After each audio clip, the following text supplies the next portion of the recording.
boa tarde.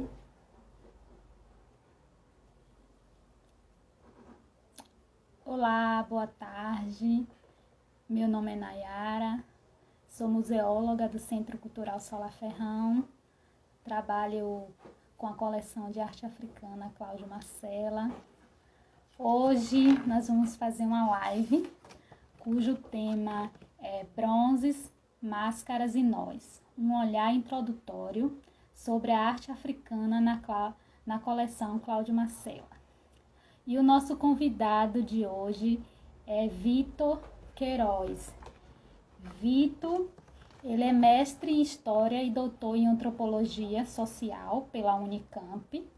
Vitor dedica-se ao estudo dos cultos afro-brasileiros, da arte com destaque para a música popular, do patrimônio e território, e das questões étnico-raciais no Brasil. Deixa eu ver se ele já entrou aqui para convidar para a live.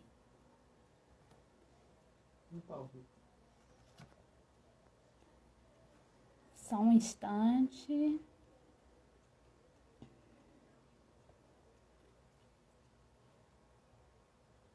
Boa tarde, gente.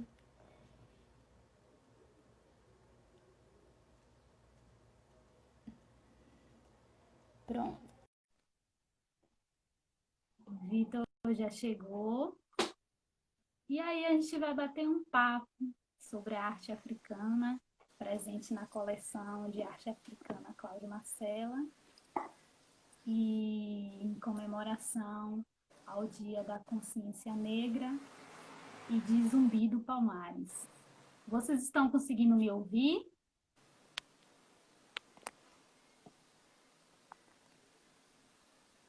Olá, gente. Me ouvem também? O áudio está ok para vocês? Deixa eu suspender só mais um pouquinho.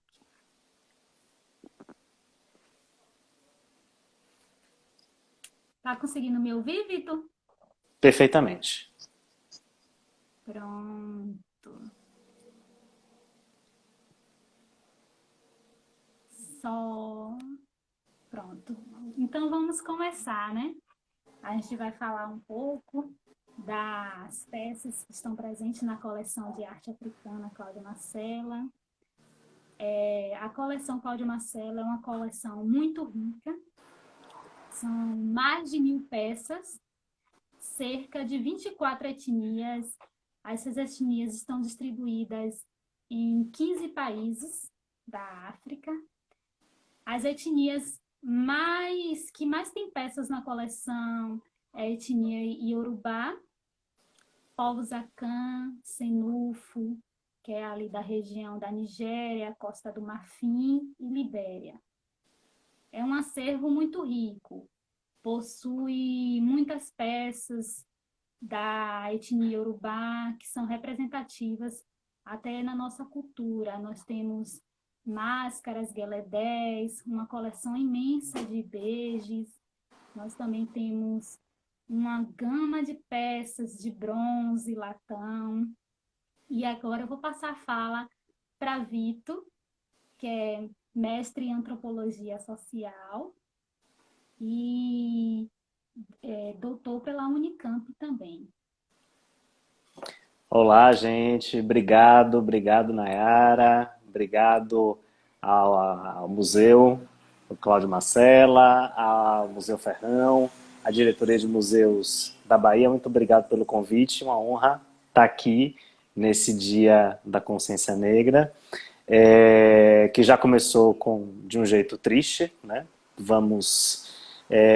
Mas até por isso mesmo é interessante a gente trabalhar nossas memórias, a gente, né, saber um pouquinho mais sobre a arte africana. É interessante que esse museu, como a Nayara estava falando, é a cidade mais negra do Brasil e é um dos maiores museus de arte africana do país também, né? Então é um lugar bastante importante, é isso, não só no contexto local, no contexto de Salvador, como no contexto nacional, né, para se pensar arte africana, para visitar arte africana. Então, depois da pandemia, vai todo mundo lá para o Cláudio Marcela para ver a coleção. Então, aqui é um papo introdutório só para a gente ter um gostinho, vocês ficarem com vontade de ir para lá. Bom, para começar, na verdade, quando a gente fala em África, né, a gente está falando de um continente bem grande, né? Então, tudo começa, né? Queria só alguns avisos de complexificar algumas coisas. Então, assim, nenhuma generalização cabe, na verdade. Então, assim, em relação a tempo, né? Você fala assim, todas essas obras que estão lá no Cláudio Marcela são feitas em tempos imemoriais. Não. Inclusive, a maioria delas é feita no século XIX ou no século XX. Então, a arte 20. africana,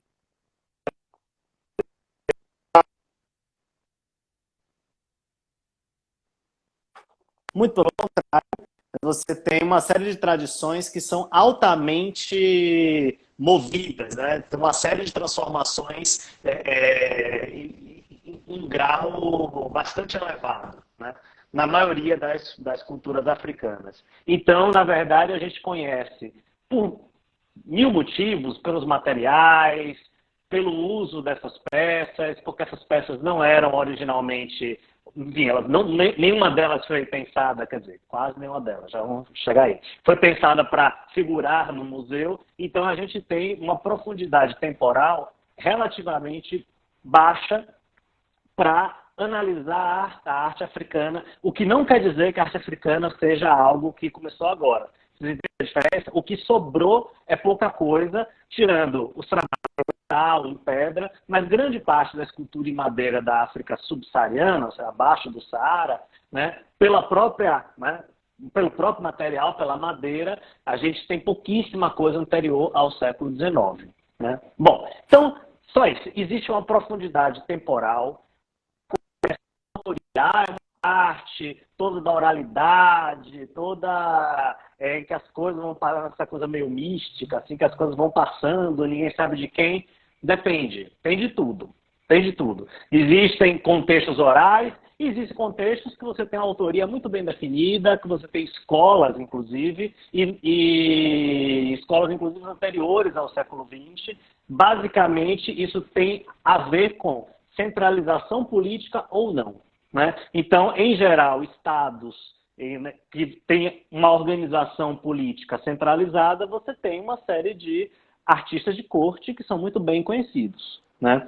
Que é o caso das monarquias do Benin, é o caso das monarquias iorubás. Então, assim, esse mito de a gente não sabe quem fez. Não, em muitos casos a gente sabe quem fez. Em outros, a gente só não tem o registro.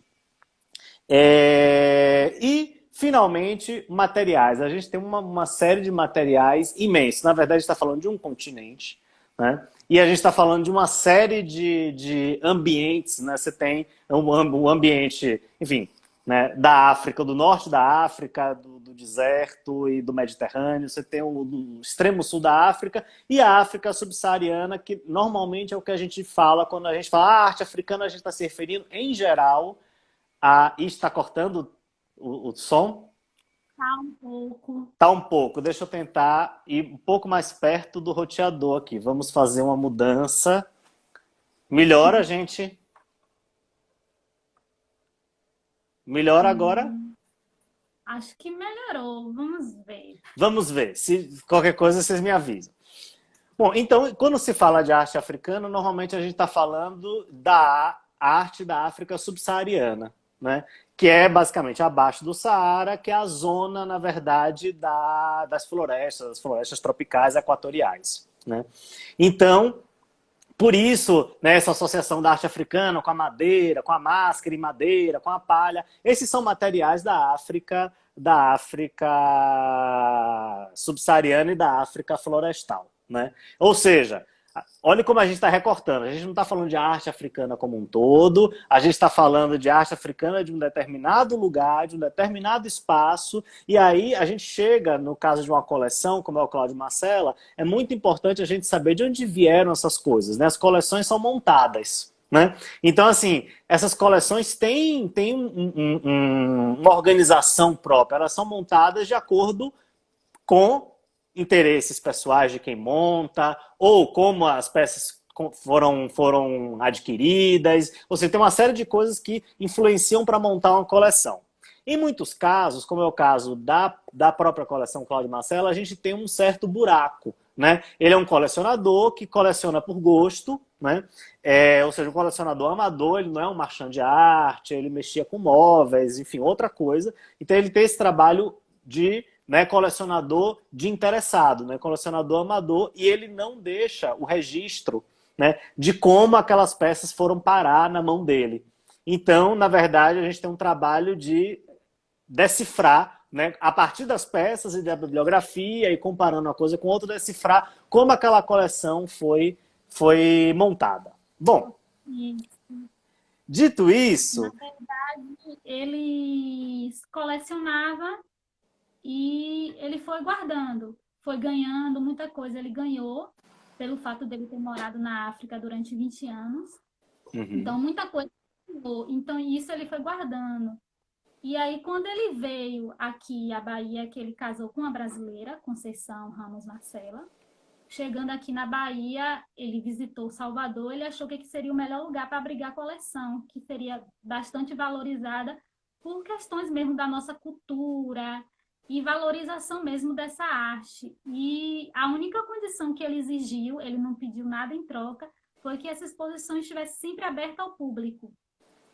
Então, ele não teve critério para selecionar. Essas peças, elas vieram sem nenhuma identificação de origem, de etnia, aí foi feito todo um trabalho para identificar as etnias. Teve trabalho também muito de seu Antônio Luiz Figueiredo, que foi quem foi buscar as peças lá, e de Ademir Ribeiro, que eu acho que ele está até aí na live, que ele também foi quem ajudou bastante a identificar esse acervo. Então, é um acervo muito mesmo.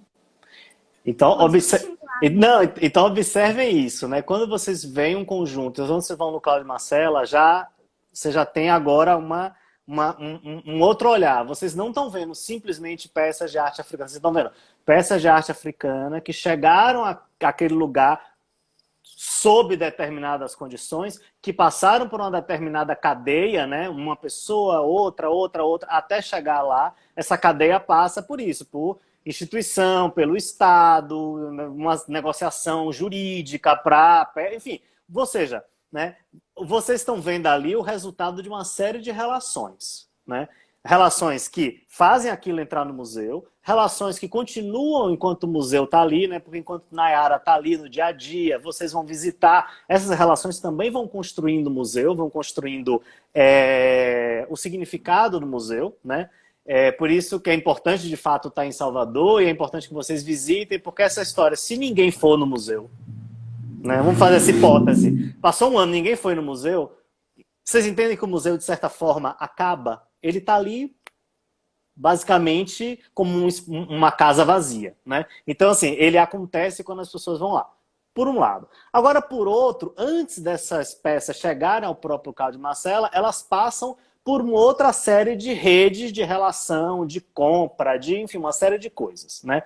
Então, essas peças, na verdade, são variadíssimas. Elas podem ser compradas com interesse já de colecionador, né? Porque o que acontece a partir do século XX na África é uma série de grupos passam a produzir arte para coleção, né? De propor arte para ser vendida. E aí tem toda uma discussão se é autêntico, não é autêntico, enfim, a gente pode discutir isso depois, e você tem, inclusive, uma série de peças que são réplicas, né? Você tem réplicas de peças anteriores, você tem uma série de coisas. Outro modo de aquisição de peças é o roubo e a violência colonial, que não acredito que seja o caso das peças do Cláudio Marcella, mas é o caso das grandes coleções de arte africana, né? Do Tervuren Museum da Bélgica, do Quai Branly de Paris, né? Essas grandes coleções são ligadas na Bélgica ao Império do Rei Leopoldo no Congo belga, ao Império Francês, né, o Quai Branly, ao Império Francês. Então você tem, na verdade, uma série de... essa aquisição dessas peças muitas vezes também é extremamente violenta. Só para a gente ter uma ideia, no caso das peças oeste-africanas que estão no Quai Branly, grande parte delas vem de missões punitivas no final do século XIX. Missões punitivas, ou seja, você vai ali, né, descer o sarrafo no pessoal, é isso. E leva como espólio de guerra, né, tudo aquilo. Né? Então, assim, grande parte, por exemplo, das coleções da realeza Iorubá e da realeza do Benin, né, tanto na Inglaterra quanto na França, foi conseguida desse jeito. Na verdade, como uma forma, inclusive, de desmoralizar os monarcas, além de vencer militarmente, depois de entrar nos palácios e retirar, né, como se, enfim, você entrasse na casa de alguém e retirasse tudo que tem de valor, né, literalmente como uma ideia de desmoralização. Então você tem essas mil formas. E tem uma outra forma também de constituição de uma coleção, que é o seguinte: um momento em que a arte africana passa a ser interessante, né, que tem muito a ver com o momento que o Cláudio Marcella não era vivo ainda, que é o início do século XX, o final do século XIX. Na Europa, você tem uma série de movimentos artísticos que, por várias razões, começam a se interessar, na verdade, por uma exploração estética e encontra nessas artes africanas, da Oceania, indígenas da América em geral, encontram soluções plásticas. Então você tem um interesse, e um interesse grande. Então você tem também um mercado de arte, inclusive cheio de falsificações, por exemplo, na Paris do século XX. Então quando a gente está vendo um quadro do Picasso, alguma coisa do Braque, muita coisa dos surrealistas, na verdade a gente está vendo também esses artistas que são super conhecidos, na verdade comprando ou entrando em contato, ou se interessando, ou indo nesses museus para copiarem essas peças. Entendem como, na verdade, o interesse pela arte africana vai se confundindo também com a formação das coleções, por um lado, e também pela própria criação de uma ideia de arte africana e de uma disciplina de arte africana. Então, essas primeiras... Não é à toa que o primeiro grande estudioso de arte africana é também um marchand de arte ligado ao cubismo. Vejam, é o mesmo cara, né? Então, assim, você tem essa vinculação. Tá, mas dizendo tudo isso, então vamos chegar mais perto das peças agora. Dá para dizer que existe uma estética africana? Como vocês devem imaginar, é difícil, né? Porque, vou ler um trecho aqui de um clássico do Frank Willett, que está logo na primeira página dele, que ele faz uma brincadeira que eu adoro, que ele fala assim, ó... fazer declarações genéricas sobre a África e a arte africana, como se esse vasto e variado continente fosse uma unidade homogênea, traduzidos em termos estatísticos, tais declarações têm o mesmo efeito de afirmar que a família africana consiste em um marido, uma esposa e meia e 4 filhos e 3/4. Eu adoro essa citação, porque como ela é absurda, né? Ter 2 mulheres e meia e 3 filhos e 4 filhos e 3/4, porque é isso, né? É um absurdo pensar, tirar qualquer tipo de média, né? Mesmo assim, numa área mais ou menos, né, que é dessa área da África subsaariana, de onde vieram as coleções, as peças da coleção do Cláudio Marcella, né, você tem algumas características em comuns, muito poucas, mas temos algumas, já vamos falar delas. Bom, vamos começar agora, Nayara, com as cabeças, as primeiras peças. Essas? Ah, o livro aqui. Ah, eu tenho também esse livro.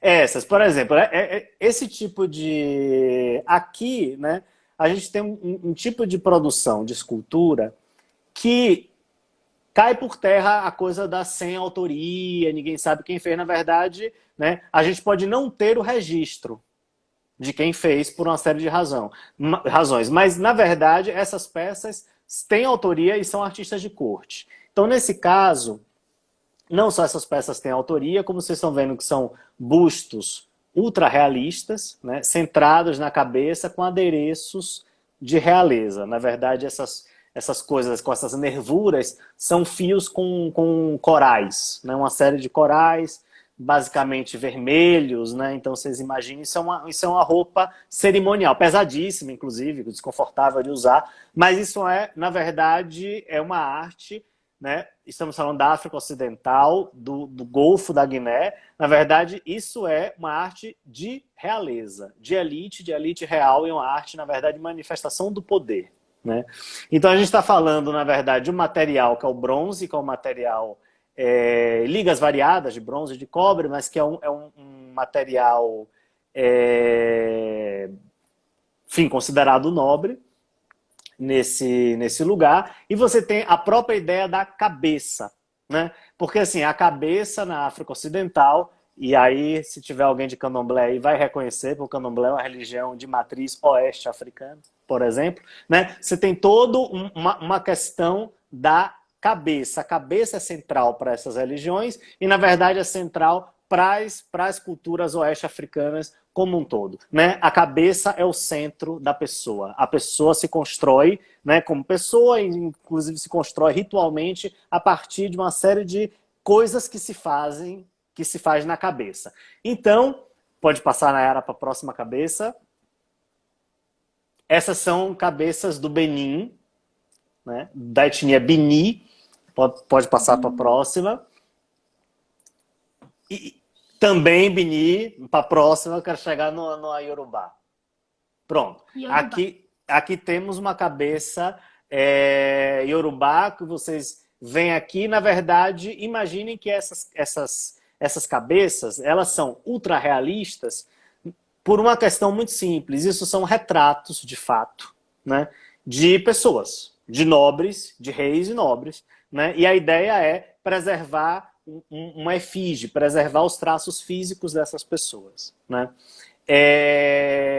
Inclusive essas cabeças, uma coisa, essas obras entram nos museus, elas saem de seus contextos de origem, né? Então, assim, grande parte dessas cabeças serve como uma espécie de suporte pós-mortem para pessoa desses nobres, desses reis. Então, grande parte dessas cabeças eram mantidas em altares, ainda são, né? Mantidas em altares ligados a palácios, né? A estruturas palacianas ou casas nobres, em lugar que não é muito fácil de ver, em lugares escuros, e geralmente elas recebem sacrifícios. Então, assim, quando elas chegam no museu, elas chegam lavadinhas, né? Mas elas provavelmente chegaram, né, um dia foram cobertas de o que nos museus se usa o eufemismo de pátina sacrificial. Sangue, penas, enfim, uma série de elementos sacrificiais. Porque essas cabeças são vivas.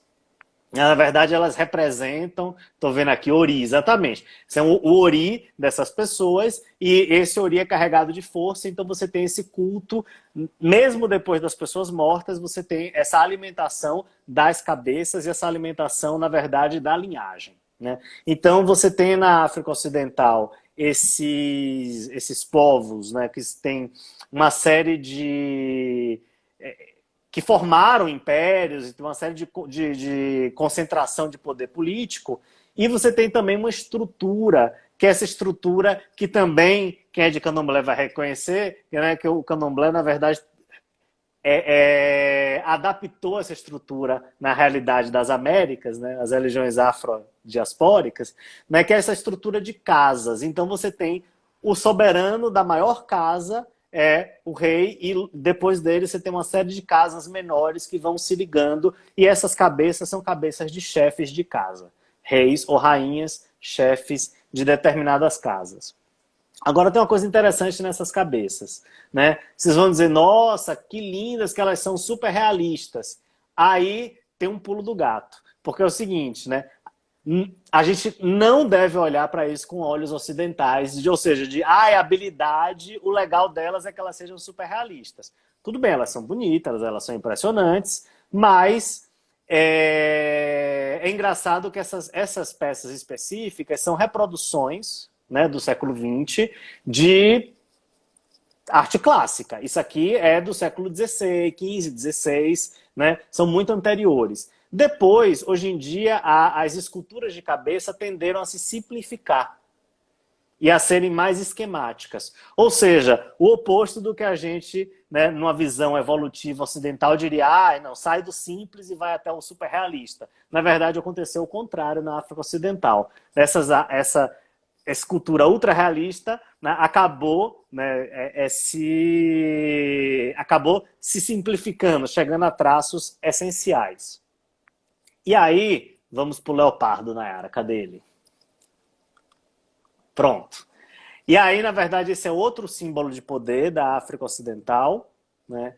É bastante difundido na África Ocidental, que é o leopardo, os grandes felinos, né? Aqui também de etnia Bini ou Edo, que são os povos Fon, que no Brasil é o pessoal que está na origem do candomblé Jeje. E aqui você tem basicamente esse leopardo, né, é um leopardo bastante ligado à realeza. Na verdade, a realeza do antigo reino do Daomé, né, que é um reino super importante ali, enfim, que chegou ao seu auge de poder no final do século XVIII, início do XIX, né? A realeza do Daomé descende do Vodun. Vodun é uma entidade, Vodun literalmente significa mistério, né? Do Vodun Kposso, que é o Vodun leopardo, né? Então o leopardo é o símbolo máximo de poder, principalmente de poder do reino do Benin, né? E porque a história da linhagem do Benin é isso, é uma princesa que, na verdade, é engravidada por um leopardo, né? Por Kposso. E daí vem a casa real, né? Bom, então, agora observe o seguinte, como esse leopardo, ele é absolutamente esquemático, né? E aí, vejam, é o mesmo povo que faz uma arte super realista, né? É o mesmo povo que, nesse caso, é um exemplo ótimo, porque, assim, é uma arte essencial, né? Na verdade, o que está aí, os elementos que estão marcados nessa escultura são os elementos que precisam ser marcados. Ou seja, né, se a gente for tratar em termos ocidentais, é uma arte que tende à abstração. Se vocês observarem, o rosto dos leopardos é um rosto humano, né? Exatamente essa imbricação, né, de humano e animal ali na formação da linhagem, né? Você tem olhos humanos, né? Você tem as presas muito marcadas, né? Muito proeminentes, exatamente a presa da ferocidade, porque é isso, na verdade, a casa real é a casa do poder militar, inclusive, né? Inclusive essa ideia das cabeças se dizia o rei do Benin é o dono das cabeças do Benin, né? Ele detém um poder sobre a cabeça de todos os súditos, né? Tanto que nas guerras civis ali que, enfim, assolaram aquela região no século XIX, inclusive foram grandes responsáveis por vir um monte de oeste-africanos para a Bahia, né? Nas guerras civis você tem a prática da degola, né? Exatamente isso. A maior demonstração de poder político, nesse caso, é o poder de você dispor literalmente da cabeça das pessoas, né? Não fiquem chocados com essa ferocidade, porque se a gente fosse para a Europa da mesma época, tem a mesma coisa, um monte de gente se matando, então não, por favor, não entrem também numa de os africanos são selvagens bárbaros. Não, todo mundo era. Bom, e aí vamos para outra região, outro momento. Nara pode passar. Na verdade, a coleção Cláudio Marcelo, a grande parte dela é de arte oeste africana, né? 90% dela. Tem poucas peças centro-africanas. Na verdade, quando a gente fala de centro-africanos, né? A gente está falando da África subsaariana quase toda, né? Tirando o Golfo da Guiné, né? Você tem uma... E aí acontece uma coisa incrível. Nesse caso, né? Esse caso é uma escultura senufo, né? Que tem influência centro-africana, mas é um povo que, digamos, está na transição entre a África Ocidental e a África Central, né? Então, basicamente, enquanto na África Ocidental você tem essa tendência à formação de reinos, impérios, concentração de poder, enfim, poder militarizado, na África Central, em geral, você tem o oposto, né? Povos agricultores, muito pequenininhos, na verdade, você tem uma grande... uma série de divisões políticas, né? Se a coisa não está bem, o povo sai, né? De um grupo sai e sai andando, né? Ninguém é obrigado a aceitar o mando de um governante. Então isso fez, né, na verdade, que esses povos centro-africanos que falam uma língua muito próxima, quer dizer, inúmeras línguas, mas muito próximas, do mesmo grupo linguístico, que um alemão do século XIX chamou de Banto, mas que não tinha nome, né? Mas esse grupo linguístico imenso, talvez seja o maior grupo linguístico, maior família linguística do mundo, ela tem uma característica que é incrível, que é o seguinte: grande parte desses povos se entendem mutuamente. E eu estou falando da Nigéria, do sul da Nigéria até Moçambique. É muito longe, né? Isso é um caso único na história humana, mas aí imagina um monte de português e espanhol lado a lado, assim, ó, que vai da Nigéria até Moçambique. Ou seja, são povos que têm línguas mutuamente inteligíveis, e não só isso, mas que têm uma série de traços culturais, uma série de coisas muito em comum. Tá. Aí, o que que isso acontece, o que se impacta numa coleção de museu como a do Cláudio Marcela? É o seguinte, quando você vê uma obra centro-africana, você fala, meu Deus do céu, isso pode ser de qualquer lugar. É muito difícil você identificar uma peça centro-africana, porque exatamente, como você tem uma conversa de muitas etnias, em geral, se você não sabe exatamente onde foi coletada a peça, você faz coisas do tipo, possivelmente povo Luba, ou povo Lunda, ou povo... Né? Você bota uma lista de possibilidades.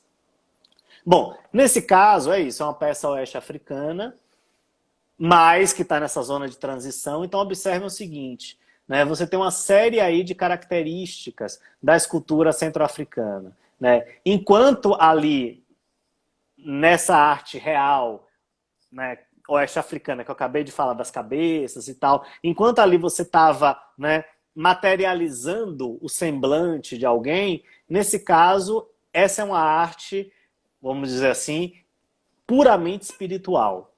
Na verdade, o que está sendo, o que é colocado ali como visível é algo que não é visível, né? Então, nesse caso, você tem uma série de características, como, por exemplo, os membros flexionados, né? Então, vocês veem aí o joelhinho, né, dela flexionada, né? O olho assim, né? O olho, ou às vezes a boca aberta, gritando, ou seja, é uma posição de atenção, né?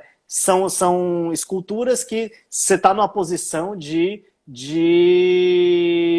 isso, de pronto para ação. Na verdade, são esculturas que estão prontas para ganhar vida, né?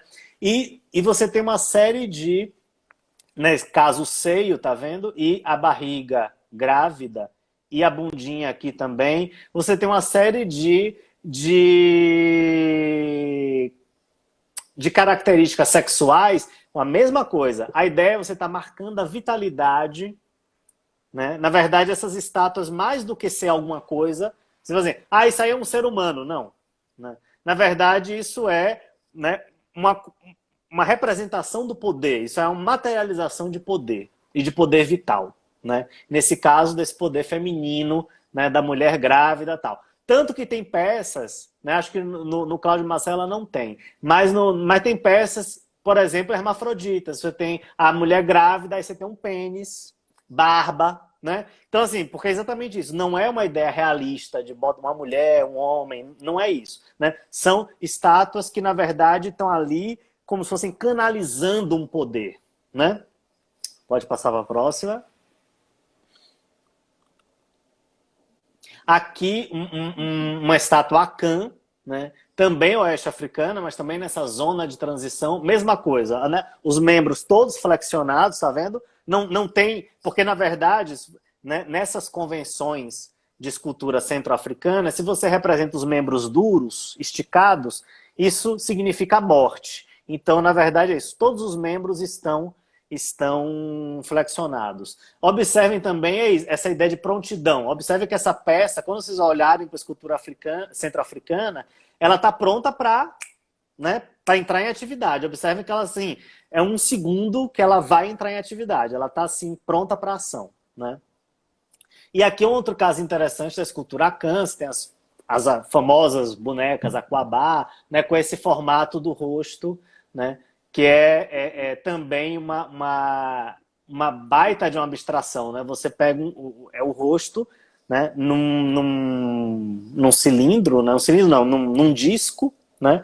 E você tem o rosto, na verdade, em vez de ser 3D, né, você tem o rosto colocado nesse disco, né? E com essa cabeça grande aqui, né? Mesma coisa, né? A mesma coisa que a gente viu lá no Leopardo.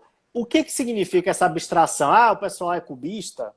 Não, os cubistas se inspiraram neles, mas esse pessoal não era cubista. Na verdade, esses artistas africanos, ou artesãos africanos, ou chamem como vocês quiserem, na verdade, ao fazer esse tipo de modificação, né, no formato do corpo humano, do corpo de determinados animais, na verdade eles estão apontando para certas coisas, certo? Então assim, quando você tem uma cabeça grande, o que é que isso significa? Que olhem para a cabeça. Significa que o escultor está dando, né, a ênfase, o olhar é a cabeça, né? Pode passar, Nayara. Aqui é um caso lindo, ó, e vocês têm inclusive um detalhe que é o umbigo dele, né? Na verdade é um casal, e aqui você tem esse detalhe, né? Essa posição de vitalidade, umbigo também como um lugar de força. Tá vendo? Umbigo marcado e ainda cheio de escarificações. E uma ideia também legal é no rosto dele, que é um rosto velho. Um rosto da barba, mesma coisa, né? Essa barba não necessariamente é um homem velho, né? Essa barba também, e aí entre os centro-africanos principalmente, a velhice é poder, né? Então assim, uma estátua de velho é uma estátua de alguém poderoso, alguém que concentra grande poder espiritual.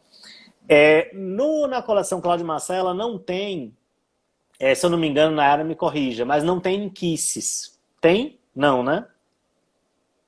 Não possui. Não possui. Tá. Pois você tem. Basicamente, você tem. Na verdade, a gente tem uma peça que acha que mas ela ainda está sobre estudo. Legal. Ela está na reserva. Legal. Porque essas peças que a gente acabou de ver, dessas pessoas sentadas, em pé, são geralmente peças que estão, né?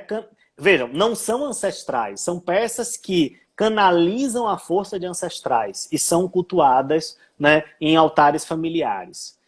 E os inquice, na verdade, é muito parecido, mas tem um poder mágico muito maior, né, que são estatuetas de formato variado, tem de animais, tem de seres humanos, em que elas são, na verdade, construídas ritualmente, são amarradas, Nkisi Nkonde de amarrar, né? Em várias línguas banto, né? Que esses Nkisi Nkonde, na verdade, você amarrando, Bom, é algo bem complexo, mas na verdade você tem uma cadeia complexa de um sacerdote ou um feiticeiro, um ritual de cura, e isso vai sendo tudo isso vai sendo amarrado e vai formando aquela peça. Em geral, hoje em dia, isso é uma coisa muito recente, os museus têm deixado tanto a tal da pátina sacrificial, né? Limpa só por questões de higiene, mas deixam resíduos, né? Não limpam a peça inteira.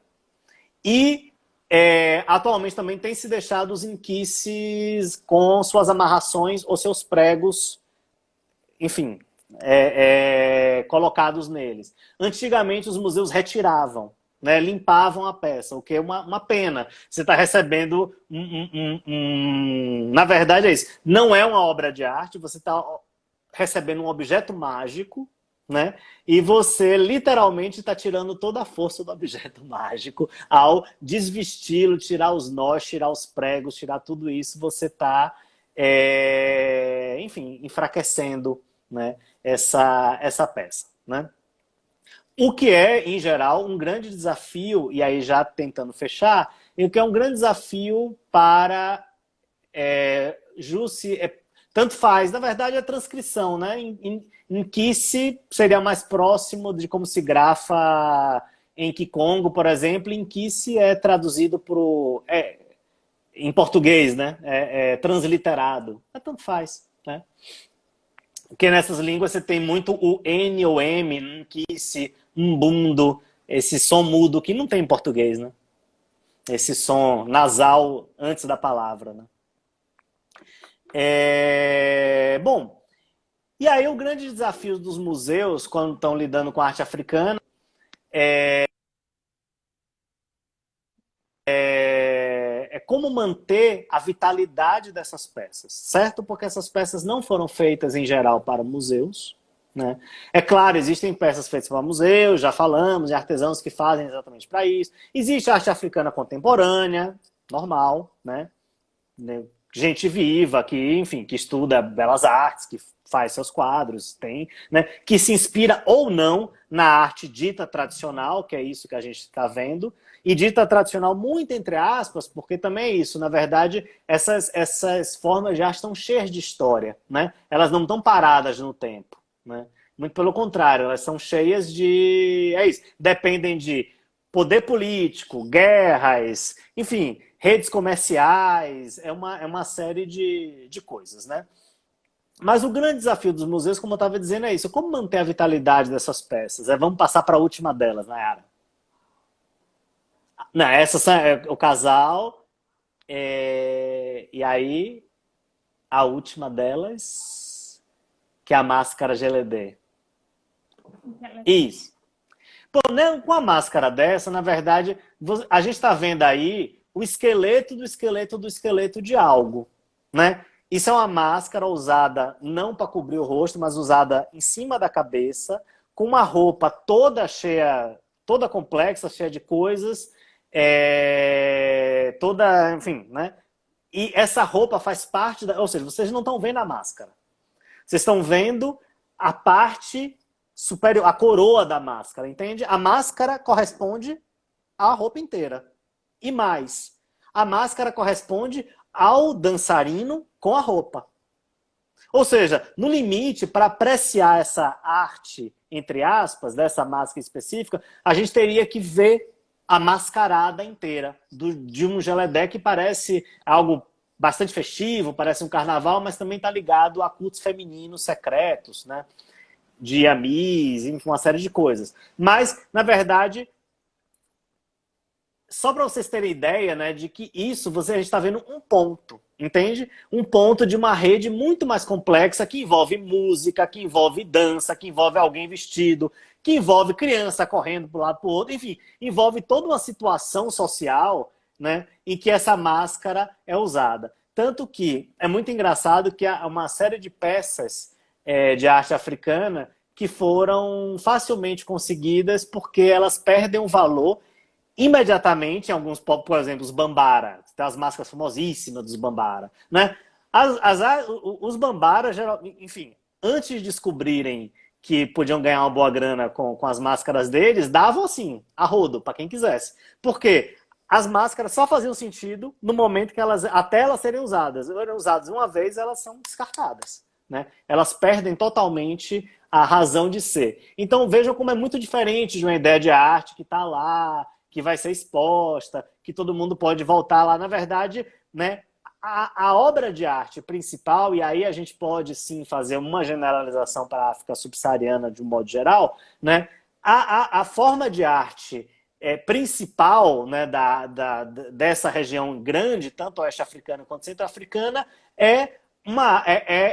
digamos assim, uma arte multimídia, literalmente. É uma arte que visual, que é dança, que é canto, que é cheiro, que é comida, que, enfim, é uma série de coisas, né, que formam, na verdade, tanto rituais religiosos quanto rituais de poder, né?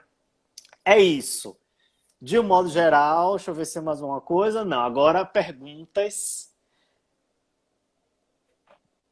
Ainda temos alguns minutinhos.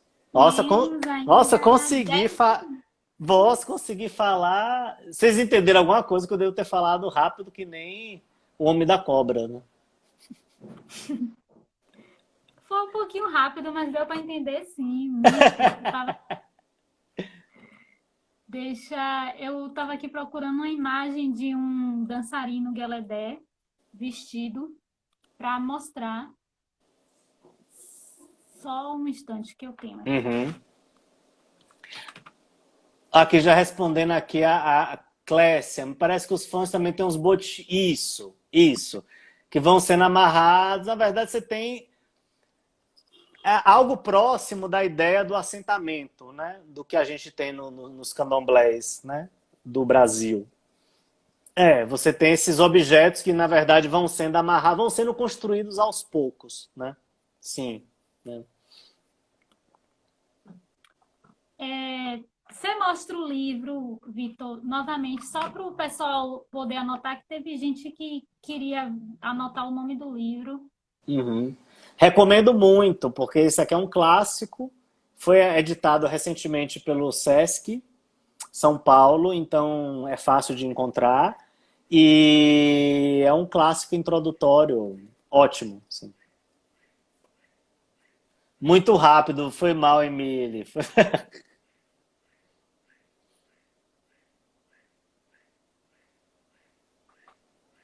Só um instante. Olha, eu tenho uma peça aqui que não é Iorubá, ela é da etnia Baga, mas você vê que ela está completa. Ah, pronto, tá Ela tem a vestida. parte Aí. da máscara e tem a vestimenta, que é a palha, e provavelmente tem o dançarino, o dançarino aqui por baixo. Isso, o Essa daqui dançarino não tá usando. É muito parecido com a Angela 10. O dançarino não tá usando a máscara. Vocês percebem? O dançarino tá aqui embaixo, na palha. na A verdade, máscara é uma coroa. isso, e aqui fica a cabeça, e essa máscara ela tem uma abertura na frente, que é justamente para o dançarino poder visualizar. Uhum. Eu vou deixar depois, vou salvar a live e vou deixar no comentário da live o nome do livro para Ah, vocês. tá. E o autor é o Frank Willett. Eu também tenho, é muito bom esse livro. Esse Muito. é um clássico. E ele tem uma visão geral mesmo da arte africana e explica muito bem, né? Uhum. Falar um pouco dos egunguns. Sim, na verdade, bom, aí a gente está falando de novo né, enfim, de uma cultura oeste-africana, no caso Yorubá, né? Mas você tem, na verdade, uma concepção mais geral de que os ancestrais fazem parte da família e não deixam de fazer parte da família nunca, né? Na verdade, você tem... Ah, aí um dançarino, ó, com a Achei no máscara. livro. Pronto. Mas eu É... tenho uma imagem aqui no computador, só não estou achando. Mas aqui, o dançarino, aqui tem umas pulseiras que Uhum. quando elas também emitem um som. Geralmente eles carregam um leque. Sim. E essas figuras, assim como os eguns também, eles são vestidos. Na verdade, essas figuras já não são humanas, né? Também tem isso. Essas máscaras, na verdade, né, elas apresentam também seres de outras dimensões, digamos assim, para fazerem parte do convívio humano, né? Então, grande parte também dessas formas de arte são é uma forma de se comunicar com elementos, digamos, não visíveis, né? E aí, bom, e os eguns, na verdade é isso, você tem os ancestrais e você tem uma série de cultos secretos, né, entre os Yorubais, você tem o culto dos Ogboni, você tem o culto das Geledés, o culto das Yami, e você tem o culto dos Eguns, né, que aí você tem cultos masculinos, exclusivamente masculinos e exclusivamente femininos. O culto dos Eguns é exclusivamente masculino, né. E é isso, você tem é uma mistura de. Porque aí é muito difícil, é uma mistura de poder religioso com poder político, né? Na verdade, essas confrarias, essas que na África Ocidental saem à rua, né, saem nas mascaradas, na verdade, elas também têm um poder político bem grande, né? Então, em alguns casos até policial, assim, né, o caso do equivalente ao culto dos eguns entre os Fon, né? Que todo mundo tem, que é o Zangbeto, todo mundo tem medo. Eles saem, né, com uma roupa toda de palha, rodopiando, e aí todo mundo tem medo porque dizem que eles punem exatamente quem, enfim, né, os antissociais, né, quem fez alguma coisa errada.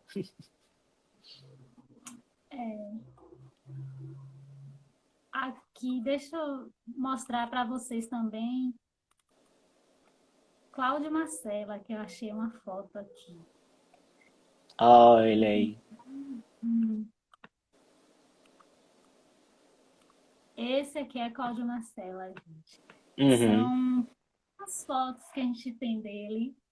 Essas são uma das raras fotos. E aqui foi justamente quando o seu Antônio Luiz foi para lá com Júlio Braga para buscar as peças. Uhum.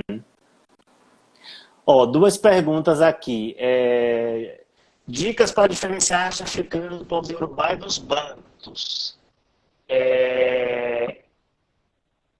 Não é difícil. Nesse caso, não é difícil porque são estilos muito diferentes. Você tem. Em geral, dá para identificar assim, com alguma familiaridade, não é difícil. Né? Porque, na verdade, é isso. São grupos linguísticos, famílias linguísticas diferentes, culturas completamente diferentes. Então, essa coisa, a África é uma coisa só. Não, né? E, de fato, é isso que eu falei. Você tem, de um lado, uma centralização política, de outro, uma descentralização.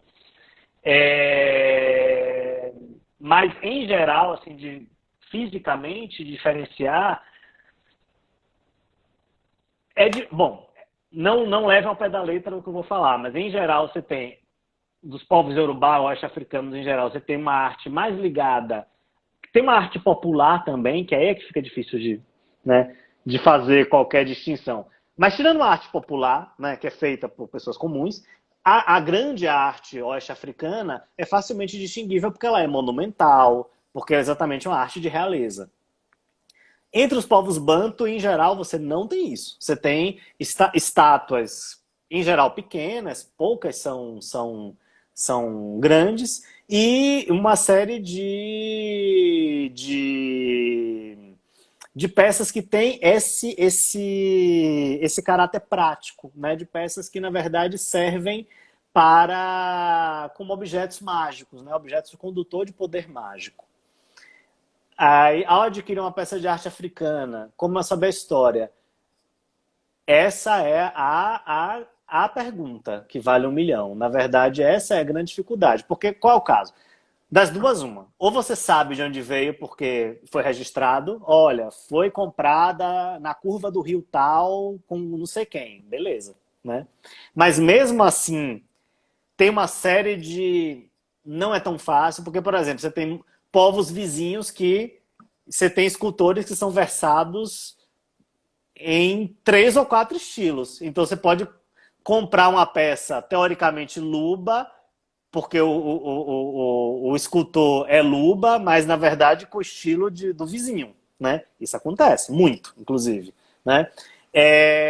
Outra coisa, como saber a história? Então, se você não tem essa informação, né, de registro de quando é por comparação, né? Então, na verdade, quanto mais obras parecidas você tem, né, que é o que é feito no Cláudio Marcela. Você pega, o que é isso aqui? Não tem nome. Então você pega um monte de coisa e separa. Olha, isso aqui tem características comuns, essas aqui são diferentes. Existe uma bibliografia? Existe registro de coisas parecidas com essas peças? Ah, existe. Ah, do povo tal. Então, né, na verdade, para ser super exato, todo museu de arte africana deveria botar aproximadamente em tudo, né? Aproximadamente da data tal. Ou seja, porque ter certeza é muito difícil, a não ser que você veja o escultor, né? Enfim, ou quem fez a peça, né? Enfim, gente, é difícil. É Mas, muito. mas é difícil, mas ao mesmo tempo é fascinante, vocês percebem? Porque assim, isso faz com que num museu, por exemplo, como o Cláudio Marcela, você é obrigado a fazer para descobrir um ponto, você tem que dar a volta ao mundo, o que é maravilhoso, né? Você levanta muito mais conhecimento ao tentar identificar uma única peça, né? Na verdade, o acervo mesmo da coleção Cláudio Marcela tem muitas peças que ainda precisam ser identificadas, que é Uhum, muito difícil conseguir identificar justamente pelas características que as peças apresentam. É muito difícil você saber ao certo qual a etnia. Às vezes você consegue identificar a região uhum, ou as etnias que têm essa característica, essa produção, mas tem algumas peças mesmo que são tal, tal ou tal. Não tem definida a etnia ao certo porque é muito complicado. uhum. Muito. Principalmente a arte centro-africana. No Cláudio Marcela, quando vocês forem, observem. As, as obras oeste-africanas são, em geral, muito mais identificadas, e as artes centro-africanas, porque é isso, é dificílimo. Então você tem coisas super amplas, assim, como África Equatorial. Porque, de fato, é tudo que dá para falar, sabe? Isso. É complicado mesmo quando se trata de identificação do acervo, tentar definir mesmo a etnia. Muitas peças vão ficar ali a vida toda e não vai conseguir identificar, justamente pelas características das peças. Uhum. A gente É, tem o acervo é imenso e exposto mesmo só tem 201 peças. Então, são 800 e poucas peças dentro da reserva. Dentre uhum. dessas peças, instrumentos musicais, tem alguns tambores, tem também muita máscara. Quase a totalidade do acervo, a maioria é máscaras e estatuetas. Tem utensílios, muitos utensílios. Uhum. A maioria das peças são muito difíceis de identificar mesmo. E observem, é isso, né? Você tem essa arte. Vocês já entenderam quando eu estou falando de arte, está sempre uma aspas subentendida aqui, né? Porque é isso. Quem chama de arte é esse processo que essas peças vão passando até chegarem no museu, certo? Bom, mas é isso. O que a gente está chamando de arte africana tem de tudo, né? Você tem desde esculturas para materializar e para expressar o poder real, a obras religiosas, a obras utilitárias, que é isso, colheres, pratos, que são belíssimos, mas são belíssimos a nossos olhos. Muitas vezes são peças que foram feitas para o uso cotidiano mesmo. Panelas, enfim, você tem toda uma produção utilitária. E também é interessante o que a Nayara falou, um monte de máscara, e aí tem uma questão, por que um monte de máscara? É aquilo que eu falei para os Bambara. Máscara é exatamente o tipo de coisa que, em geral, perde o valor, né? Inclusive não pode ter uma série de tabus, não pode ser usada de novo, uma vez que você usou, né? Ou seja, das formas artísticas, é a mais é, enfim, descartada por quem faz. Entende? Então, por isso os museus têm um monte, porque assim, você tem uma produção constante de máscara, porque os rituais são constantes, e você tem uma produção. Antes do mercado de arte existir, a grande maioria dos povos africanos, vocês vão ficar chocados agora, queimavam as máscaras. Queima, acabou o ritual, pega a máscara e queima. que aquilo ali não tem mais valor nenhum, né? Verdade. Tem uma pergunta aqui. Os instrumentos são poucos na coleção. Deixa eu só Na mudar aqui. verdade, hum, três tambores de etnias diferentes, não são da mesma etnia, uma, e eles não estão expostos, eles estão na Uhum. reserva.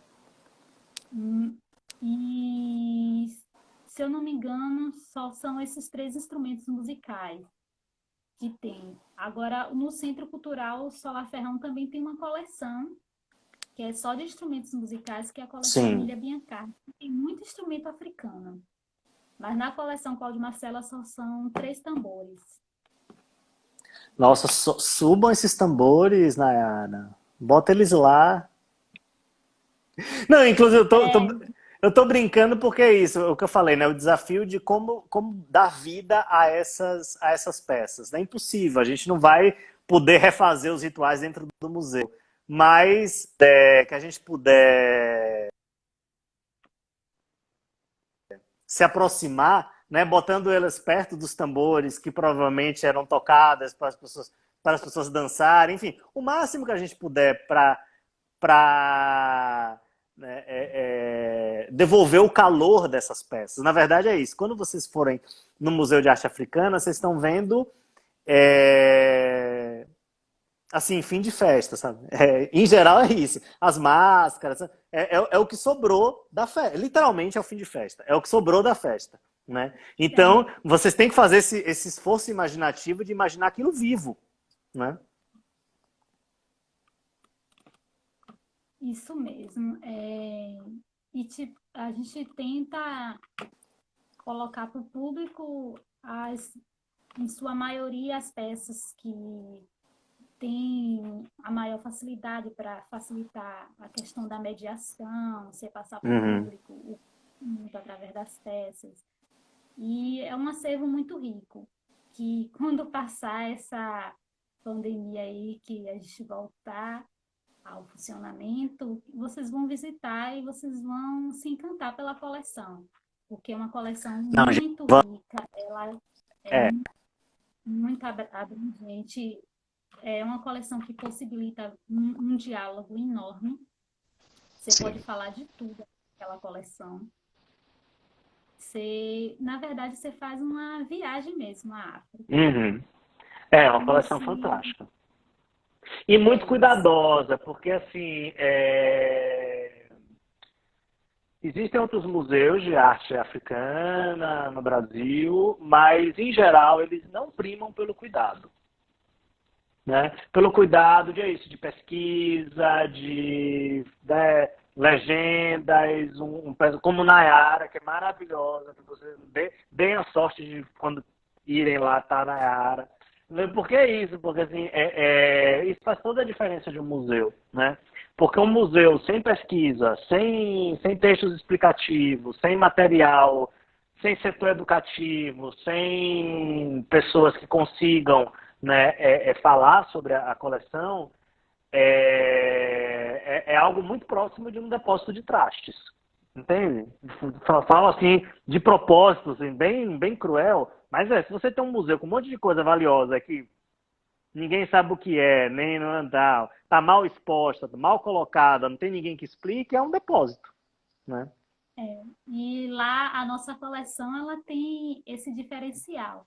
Todos os mediadores eles sabem falar muito bem da coleção, eles buscam sempre estar aprendendo. Quando eu comentei que Vitor se propôs, quando a gente voltar ao normal, fazer esse diálogo lá na coleção, todo mundo amou, porque é conhecimento para a gente, é muito conhecimento. E você tá ali vendo pessoalmente, é ótimo. Sim, não, é isso. Eu quero. Essa live aqui é um ensaio, gente, porque eu quero fazer isso com tempo, sem precisar correr e ninguém entender nada. Com tempo, com as 4 horas para a gente falar, ver as peças, olhar de um lado, olhar de outro. Isso é o ideal, Ver os né? detalhes, nos Ver os, de... mínimos detalhes. Ver os mínimos detalhes. Então, me aguardem. Assim que eu puder ir para Salvador, assim que essa coisa toda passar, né? Como perguntou Clécio, assim que os eguns permitirem que a gente, né? Enfim, assim que a coisa no mundo dos mortos se normalizar, aí eu volto. Eu vou aí para Salvador. Com toda certeza. É, a Jussie botou aí umas 5 horas. Oh! Por mim é um Então, prazer. para a gente foi um prazer imenso fazer essa live. Eu agradeço muito a Vitor por ter se disponibilizado, pela atenção e tudo. A live foi maravilhosa, muito conhecimento. E agradeço muito e espero uma nova oportunidade também lá na coleção.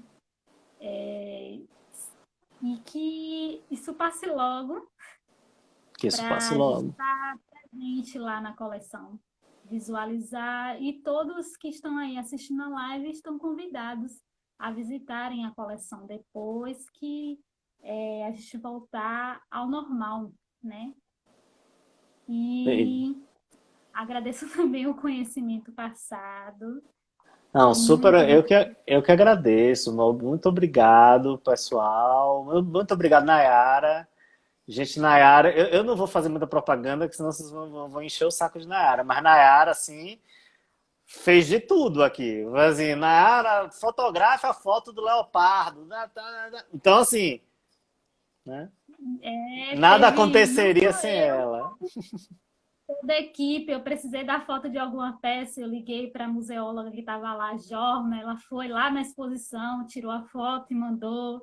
Agradeço também a equipe, que a live ela não acontece só aqui. Ela tem tudo por trás. É troca de Uhum. texto, é definir tema, é tudo. Então, agradeço a toda a equipe da Dimos, o pessoal da Agradeço também. produção que Muito ajuda a obrigado, gente. e agradeço o Vitor, a sua mãe, Grácia, que ajudou muito, A minha muito. mãe Ela é minha, ótima. minha mãe é equipe. Não é uma mulher só, não. São 15. É minha equipe. Então, gente, que vocês possam visitar a coleção posteriormente e se apropriem mesmo da coleção, que é uma coleção muito rica e é muito conhecimento. Cada vez que você vai visitar, você adquire um novo conhecimento.